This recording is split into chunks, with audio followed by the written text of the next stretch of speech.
Hello everyone, and welcome back to Speed English. Have you ever had this happen? Someone asks you a simple question in English. How was your weekend? And suddenly, your brain goes blank. You know English. You understand the question, but you don't know what to say. So you say, good, fine, yeah, and the conversation ends. If this happens to you, there's something important you need to know. Your problem may not be vocabulary. You may simply not know how to keep a conversation going.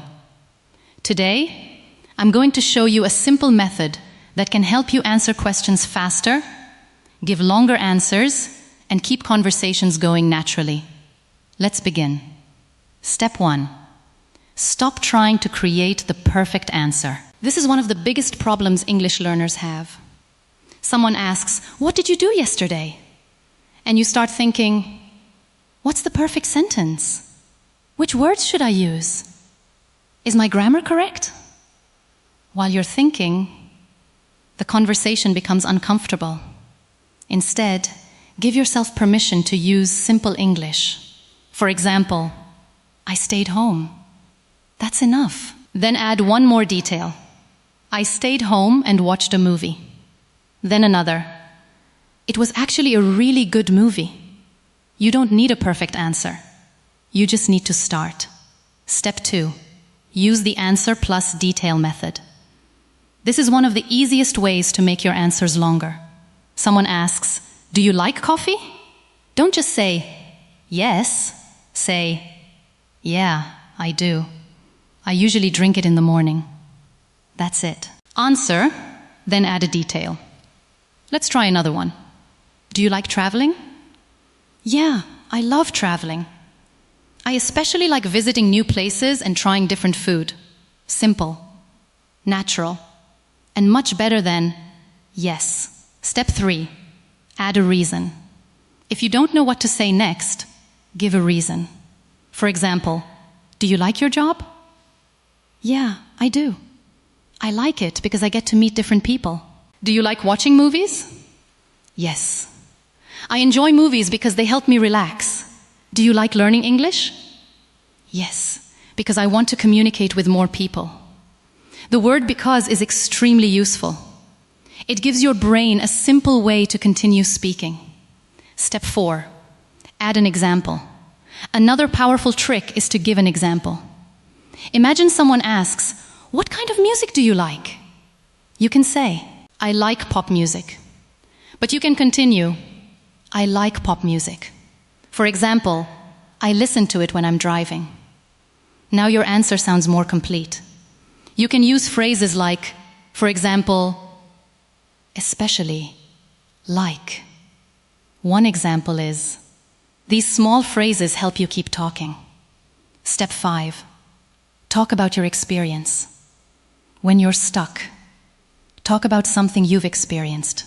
For example, have you ever been to another country? If your answer is yes, yeah, I have. I went to Thailand a few years ago. It was a really interesting experience. If your answer is no, I haven't. But I'd really like to visit one someday. Notice something important. You don't need complicated English. You're simply talking about your life. And your own experiences are usually easier to talk about because you already know the information. Step 6, learn conversation phrases. Sometimes you don't need a new vocabulary word. You need a phrase that gives you time to think. For example, "That's a good question. Let me think. I've never thought about that. Actually, well, to be honest." These phrases are extremely useful. Imagine someone asks, "What's your favorite place to visit?" Instead of freezing. You can say, "That's a good question. I think I'd say." That small sentence gives your brain a few extra seconds, and it makes you sound natural. Step 7, turn the question back to them. A conversation is not an interview. You don't have to do all the talking. After answering a question, ask the other person the same thing. For example, "What did you do this weekend?" I went out with some friends. We had dinner at a new restaurant. How about you? Now you've answered, and you've continued the conversation. This is one of the easiest ways to avoid awkward silence. If someone asks, "Do you like football?" you can say, "Yeah, I do. I watch it whenever I have time. How about you?" Simple, natural, effective. Here's a formula you can remember. When someone asks you a question, think answer plus, detail plus, reason plus question.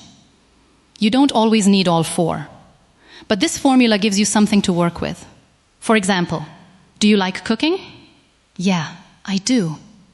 I cook quite often because I enjoy trying new recipes. How about you? Answer, detail, reason, question. That's a complete conversation response. Now let's practice another one. What do you usually do after work? I usually go home and relax for a while. Sometimes I watch YouTube because it helps me switch off. What do you usually do? See how easy that is? You don't need advanced English. You need a simple structure. And here's your daily practice. Every day, choose 5 common questions. For example, what did you do today? What do you usually do on weekends? What kind of food do you like? Why are you learning English? What are your plans for tomorrow? Answer each question for 30 seconds. Don't write the answers first. Just speak. If you get stuck, use, "Well, actually, let me think." Then continue. Record yourself if you can. After 7 days, you'll notice that answering common questions becomes much easier. And remember, you don't need to speak for 5 minutes.